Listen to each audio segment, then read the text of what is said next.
नमस्कार।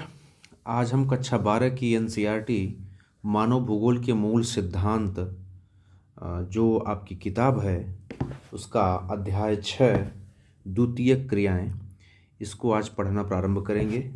हम जो है क्रम वाइज एनसीईआरटी किताब के अकॉर्डिंग ही पढ़ेंगे कि जैसे जैसे किताब में दिया गया है सटीक वैसे ही हम इसका विश्लेषण करेंगे। तो आइए प्रारंभ करते हैं। सबसे पहले हम इसमें कुछ शब्दावलियां हैं जिसको ठीक ढंग से समझेंगे कि इन शब्दावलियों का अर्थ क्या होता है। समझना इसलिए ज़रूरी है क्योंकि ये शब्दावलियां आपको इस चैप्टर में या इस अध्याय में देखने को मिलेंगी। जैसे सबसे पहले अगर हम बात करें तो एक शब्द है इस्पात। आप देख पा रहे हैं कि इस्पात को हमने लिखा है कि शुद्ध लोहा और कार्बन का मिश्र धातु। देखिए, जब अ, लोहे में जब लोहे में या लोहा में कुछ मात्रा कार्बन की मिलाई जाती है तो उस कार्बन की मात्रा मिलाने पर जो धातु प्राप्त होती है उसे ही इस्पात कहा जाता है या उसे ही स्टील कहा जाता है। ठीक है। जब कार्बन की मात्रा मिला दी जाती है तो स्टील जो होता है, जो इस्पात होता है वो थोड़ा फ्लेक्सिबल हो जाता है, लचीला हो जाता है। आगे हम आते हैं तो इसमें है अयस्क। किसी भी खनिज को, जब खनिज का अर्थ होता है कि अगर ये भूमि है, इसमें जो है इस भूमि में कुछ पदार्थ इस तरह से अगर हैं तो ये जो पदार्थ पूरी तरह से हैं इसी को कहा जाता है अयस्क। अयस्क चूंकि किसी भी खनिज का कच्चा रूप होता है, ये जो है कच्चा रूप होता है या रॉ मटेरियल होता है। अब उसी अयस्क के अंदर आप अगर देखेंगे तो कहीं कहीं जो है उसी के अंदर आपको क्या देखने को मिलेगा, जो धातुएं देखने को मिलेंगी। जैसे मान लीजिए ऐसे ये पूरा अयस्क का हिस्सा है, खुदाई पे मिलता है, और इसमें जो ये हरे कलर का मैंने ट्रिक किया है ये क्या है, उसमें धातु है। तो जब भी हम कभी खनन प्रक्रिया करते हैं, चूँकि खनन एक प्राथमिक क्रिया है, जब भी हम खनन करते हैं तो देखते हैं कि जो इस क्षेत्र में जितना हमें अयस्क की जब हम खुदाई कर रहे हैं तो इस क्षेत्र में जितनी मात्रा में धातुएं हैं, ये जो धातुएं जितनी मात्रा में आपको दिख रही हैं, अगर इनका मूल्य जो है, इन धातुओं का मूल्य उस खनन प्रक्रिया में लगे जो कास्टिंग आती है, जो उस खनन प्रक्रिया का जो लागत आती है, अगर उससे इसका मूल्य अधिक होगा, किसका, इन धातुओं का, तभी खनन क्रिया हम करते हैं।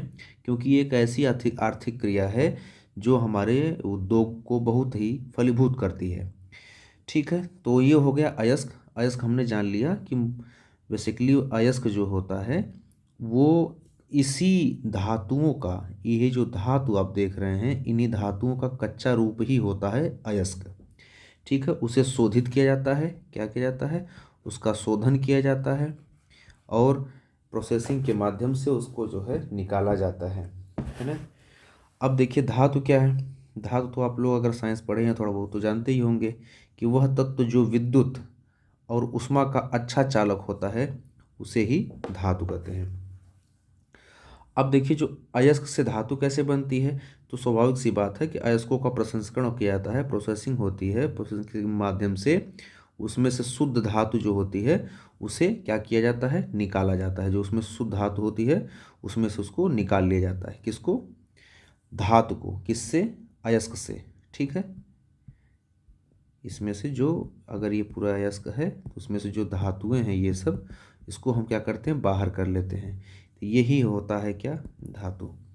ठीक है, अब आते हैं कि जैसे कुछ प्रमुख धातुएं हैं जो हमें जानना चाहिए, बहुत अधिक तो नहीं लेकिन थोड़ा बहुत हमें इतना ज्ञान होना चाहिए, जो बहुत ही प्रसिद्ध धातु हैं। जैसे अगर आपका बात करें लोहे की, लोहा एक बहुत प्रसिद्ध धातु है जो आपके लौह उद्योग जितने भी होते हैं आजकल सब में इसका प्रयोग होता है।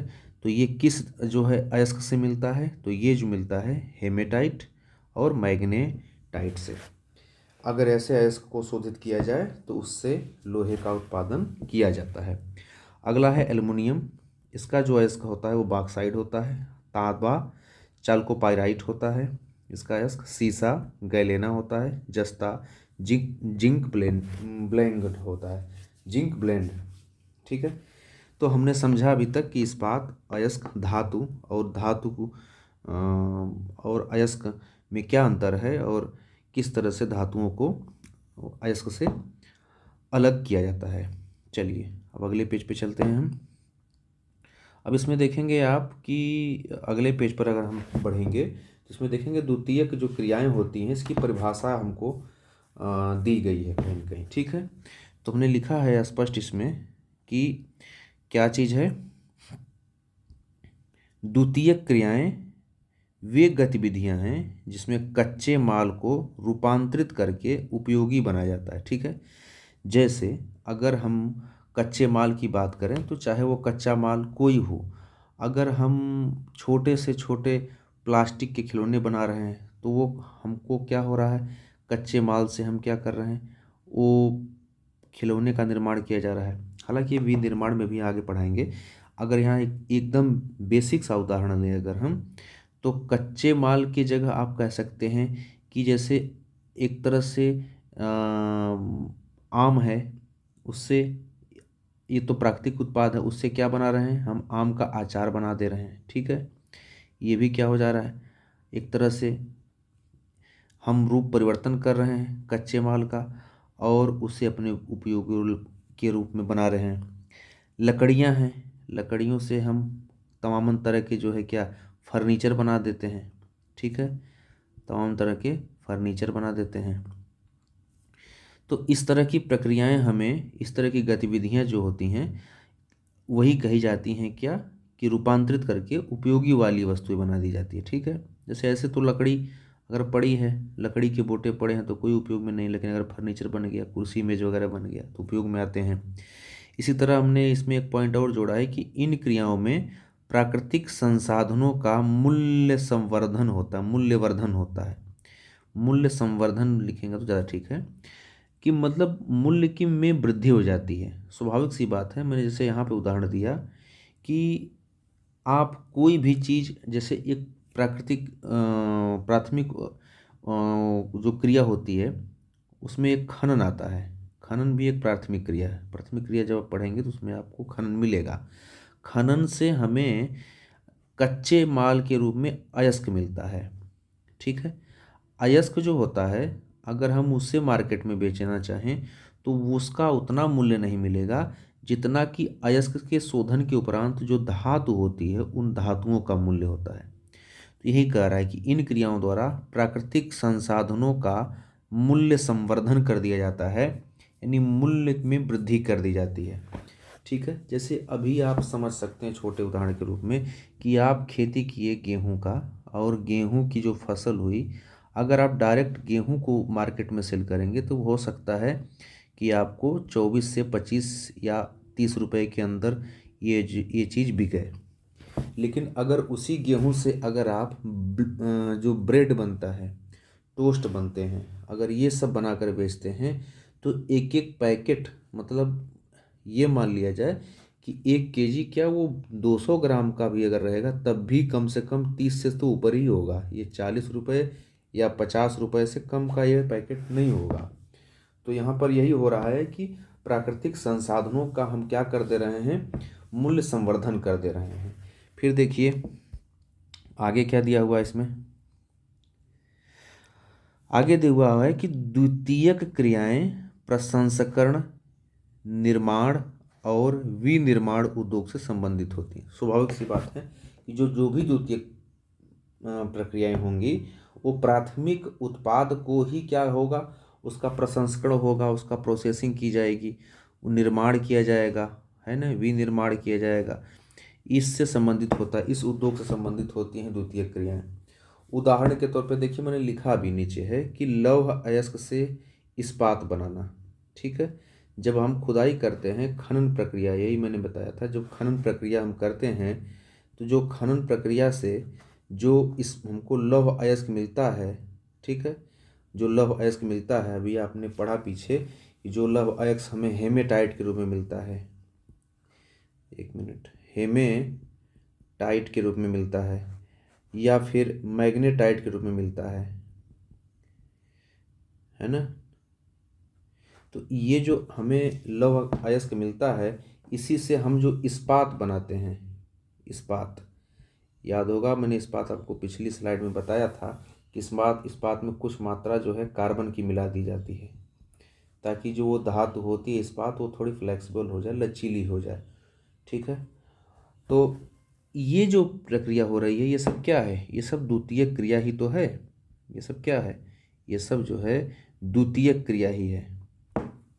ठीक है, इसी तरह से कह रहा है कि इसी तरह से क्या कह रहा है यहाँ कि कच्चे कपास से हम क्या करते हैं? वस्त्र बनाते हैं। अभी आप कच्चे कपास को बेचेंगे तो शायद ही कोई उसको खरीदे, या फिर अगर खरीद भी ले तो वो कितने कम दाम पे खरीदेगा कोई, आप खुद समझ सकते हैं। लेकिन अगर उसी कच्चे कपास को, अगर उसी से जो धागे बनते हैं और उन धागों से जो कपड़े बनते हैं, कपड़े या वस्त्र जो बनते हैं, उन वस्त्र को अगर आप मार्केट में जाएंगे तो इनकी बहुत बड़ी बड़ी शॉप है, बहुत बड़ी बड़ी दुकानें हैं जो महंगे दामों पर कपड़े बेचते हैं। बनता किससे भाई? कपास से ही बनता है।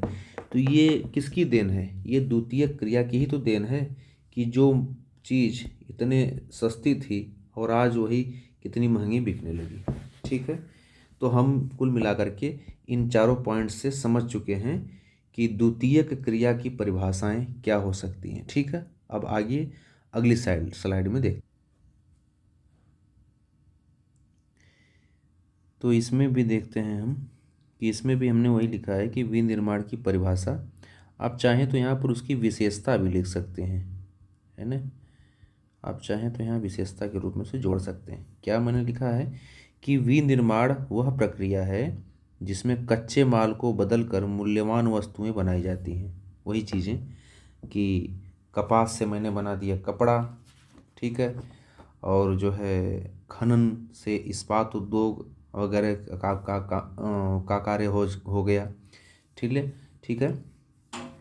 तो इस तरह से देखा हमने कि आगे क्या होता है कि इस प्रक्रिया में मशीनों, श्रमिकों, तकनीकी का उपयोग होता है। ठीक है, इसकी विशेषता ई के रूप में है, या परिभाषा में आप जैसा भी उचित समझें लिख सकते हैं।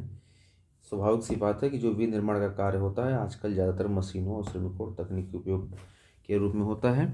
सभी विनिर्माण प्रक्रियाओं में कुछ समान विशेषताएं होती हैं। ठीक है, देखिए विनिर्माण जो भी कार्य होते हैं उसमें कुछ विशेषताएं, चाहे जैसा भी विनिर्माण हो, चाहे वो उद्योग क्षेत्र का हो, चाहे आप कोई खाने पीने वाली वस्तुएं बना रहे हैं, ठीक है, उपभोग करने वाली चीज़ें जो बना रहे हैं, उसका जो विनिर्माण कार्य कर रहे हैं, ये कुछ विशेषताएं ऐसी होती हैं जो हर विनिर्माण की जो प्रक्रिया होती है उसमें जरूर मिलेंगी। जैसे पहला है कि शक्ति का उपयोग, बड़े पैमाने पर उत्पादन और कारखानों में विशिष्ट श्रमिकों द्वारा कार्य। ठीक है, ये जो तीनों चीज़ें मैंने लिखा है कि शक्ति का उपयोग किया जाता है, पावर का उपयोग किया जाता है, बड़े पैमाने पर उत्पादन किया जाता है। ठीक है, ये सब विनिर्माण की ही परिभाषा है कि कोई भी उत्पाद जो है वो बड़े पैमाने पर उत्पाद किया जाता है, कारखानों में विशिष्ट श्रमिकों द्वारा कार्य किया जाता है। ठीक है, और क्या है, कच्चे माल को स्थानीय या दूरस्थ बाजार में बेचने के लिए उसे क्या कर दिया जाता है? ऊंचे मूल्य पर तैयार किया जाना। ऊंचे मूल्य पर हम उसे तैयार करते हैं और उसे दूरस्थ बाजार या स्थानीय मार्केट में हम क्या करते हैं? उसे बेच देते हैं या उसकी मार्केटिंग करते हैं, है ना? शॉपिंग नहीं, मार्केटिंग। ठीक, अब आइए आगे देखते हैं क्या है। आगे देखिए विशेषता शुरू हो गई है, आपकी किताब में ही लिखा हुआ है कि आधुनिक बड़े पैमाने पर होने वाले विनिर्माण की विशेषता। आधुनिक बड़े पैमाने पर होने वाले विनिर्माण की विशेषता। देखिए पहला चीज क्या कह रहा है कि कौशल का विशिष्टीकरण, उत्पादन की विधियां।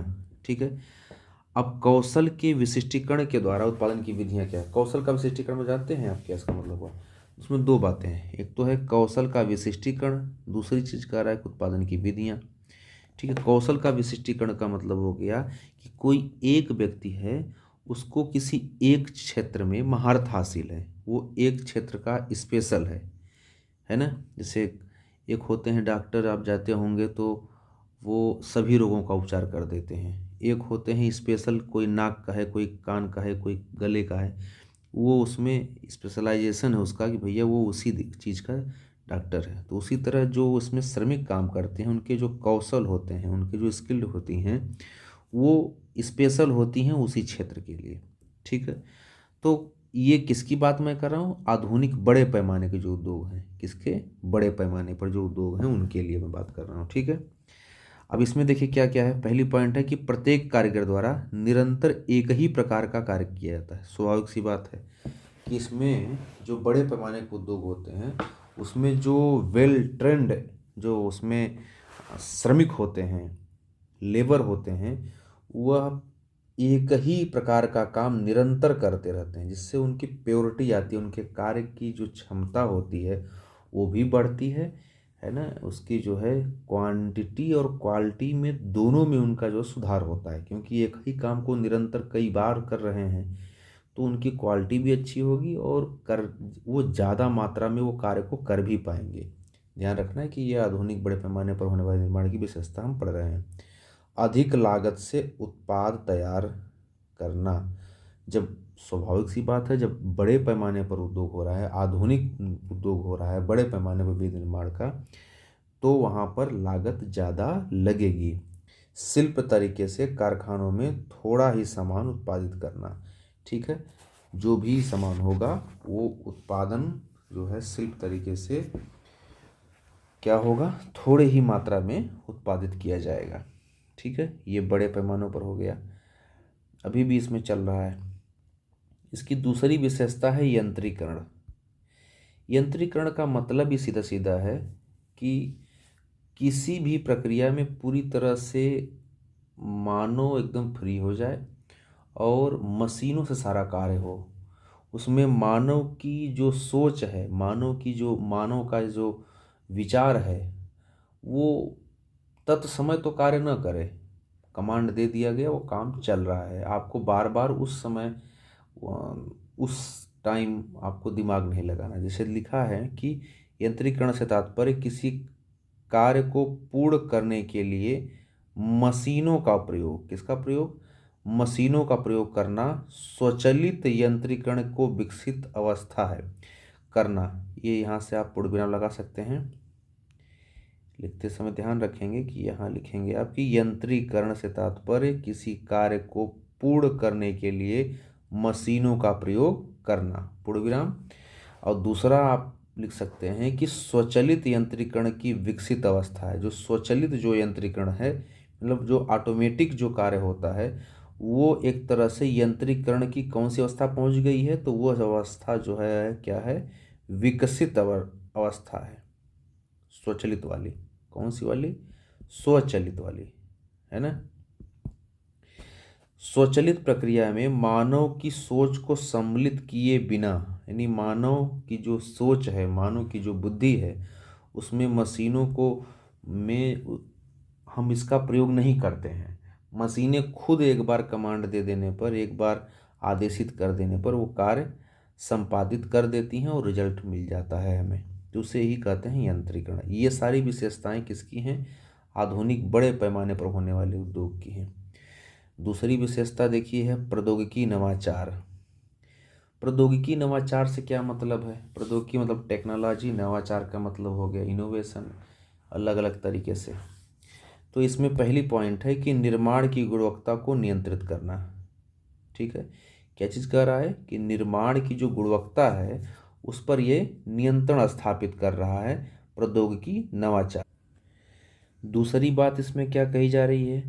दूसरी बात है कि अपशिष्टों का निस्तारण, मतलब गार्बेज, जो कचरे हैं उनका निस्तारण एवं अदक्षता को समाप्त करना। अदक्षता मतलब जो उनके अंदर कुशलता है, जो उनके अंदर स्किल है, उसको ये समाप्त कर रही है। जो उनके अंदर स्किल अगर नहीं है तो उसको डेवलप कर दिया जा रहा है। किसके माध्यम से? प्रौद्योगिकी नवाचार के माध्यम से।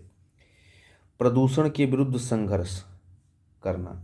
ये सभी भी जो है विशेषताएं प्रौद्योगिकी नवाचार की हैं और ये आधुनिक बड़े पैमाने पर होने वाले विनिर्माण की विशेषता भी हैं। ठीक है। तो ये मतलब है कि निर्माण की गुणवत्ता पर नियंत्रण स्थापित करना, अपशिष्टों का निस्तारण करना, अदक्षता को समाप्त करना और प्रदूषण के विरुद्ध संघर्ष करना, यही जो है क्या है, प्रौद्योगिकी नवाचार है। हम जैसे जैसे प्रौद्योगिकी हमारे टेक्नोलॉजी बढ़ रही है, हम पहले एक तरह से आदिकालीन मानव थे, आज हम आधुनिक मानव तक पहुँच आए हैं। इसके बीच का जो हमने सफ़र तय किया है, उसमें लगातार हम अपने प्रौद्योगिकी को क्या करते गए हैं, बढ़ाते चले गए हैं। ठीक है, तो यही है क्या, प्रौद्योगिकी नवाचार। ठीक है, अब आगे देखते हैं। आगे है कि आधुनिक बड़े पैमाने पर भी निर्माण की विशेषता। इसमें ना थोड़ा गड़बड़ कुछ हो गया टाइप में लग रहा है। चीज़ वही है, आधुनिक बड़े पैमाने पर होने वाली, आधुनिक बड़े पैमाने पर होने वाली, है ना, होने वाले निर्माण की विशेषता। ठीक, तो देखिए इसमें क्या है, आधुनिक आधुनिक बड़े पैमाने पर जो निर्माण होते हैं उनकी जो विशेषता क्या है, कह रहा है कि अगर आपको बड़े पैमाने पर उद्योग स्थापित करना है तो सबसे पहले आपके पास जटिल प्रौद्योगिकी चाहिए। जटिल प्रौद्योगिकी का मतलब एक विशिष्ट प्रकार की जो है टेक्नोलॉजी चाहिए, मशीन चाहिए। ठीक है, मशीन होती है, विशेषता पढ़ना तो चाहिए क्या, मशीन होती है किसमें, बड़े पैमाने पर। अगर आपका जो विनिर्माण हो रहा है या उद्योग जो कर रहे हैं, अत्यधिक विशिष्टीकरण मतलब स्पेशल, ज़्यादा से ज़्यादा वो एक ही कैटेगरी के समान अधिक मात्रा में एक ही श्रमिक, जो ट्रेंड श्रमिक है, वो बार बार वही वस्तु का निर्माण करता है। श्रम विभाजन मतलब कि एक व्यक्ति को एक कार्य करना है, एक व्यक्ति को 1000 कार्य नहीं करने हैं। इससे क्या होता है कि जो कार्य करने की क्षमता है व्यक्ति की वो भी घटती है, और कार्य में जो एक्यूरेसी आनी चाहिए, जो शुद्धता आनी चाहिए, वो शुद्धता भी नहीं आ पाती। अगर हम श्रम का विभाजन नहीं करेंगे तो दिक्कत यही आएगी, क्योंकि श्रम का विभाजन कर देंगे तो प्रत्येक व्यक्ति को अपना अपना काम बांट दिया जाएगा कि आपको ये करना है, आपको ये, आपको ये, आपको ये। अब एक ही व्यक्ति 100 तरह से काम कर रहा है, चारों तरफ से उसी पे सब काम है, तो वो जो उसकी एक्यूरेसी होगी, जो उसकी शुद्धता होगी, वो शुद्धता ठीक नहीं होगी या कम होगी। तो जो बड़े पैमाने पर उद्योग कर रहे हैं तो हम श्रम विभाजन को भी ध्यान रखते हैं। कम प्रयास एवं अल्प लागत से अधिक माल या वस्तु का उत्पादन कर सकते हैं हम आधुनिक में। बड़े पैमाने के उद्योग में अधिक पूंजी की आवश्यकता होती है। बड़े पैमाने पर देखते होंगे जो भी उद्योग लगते हैं उसमें पूंजी अधिक लगती है। बड़े संगठन इसमें कार्य करते हैं। ठीक है, अब बड़े संगठन के रूप में आप देख सकते हैं कि जितनी कंपनियां हैं, टाटा हुई, चाहे महिंद्रा हुआ, है ना, चाहे सुजुकी हुई, ये सभी क्या है, ये बड़े संगठन हैं।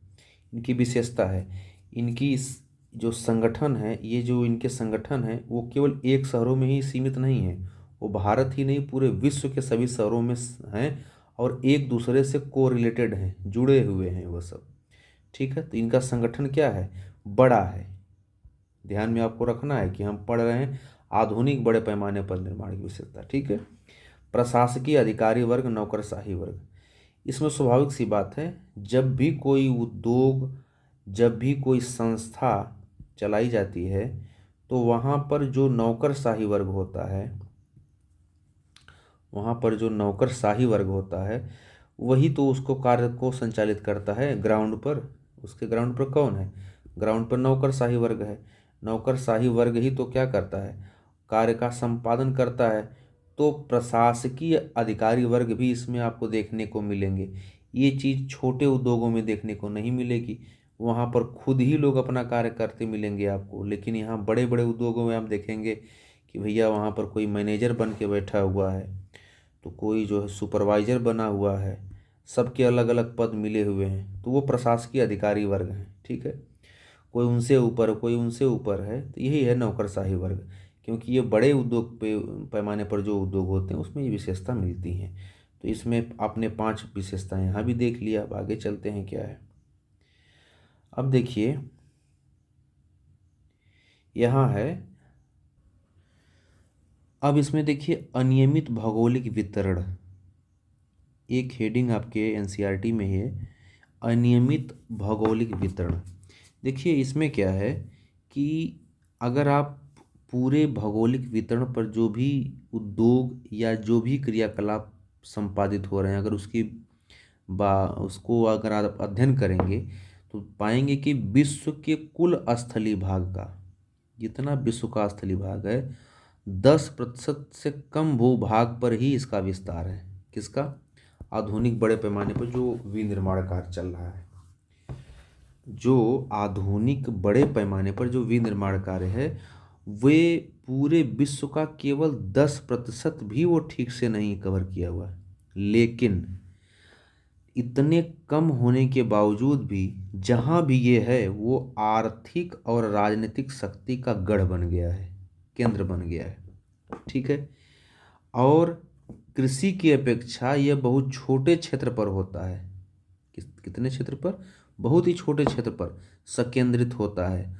उदाहरण स्वरूप आप अगर विश्व में देखें तो अमेरिका के मक्का की पेटी कही जाने वाली जो क्षेत्र है, उस मक्के की पेटी, मैं थोड़ा देख लेता हूँ, हाँ ठीक है, मक्का की पेटी के जो कहा जाने वाला क्षेत्र है वो 2.5 वर्ग किलोमीटर क्षेत्र में केवल 4 फार्म आपको बड़े मिलेंगे, जबकि एरिया 2.5 वर्ग किलोमीटर की है।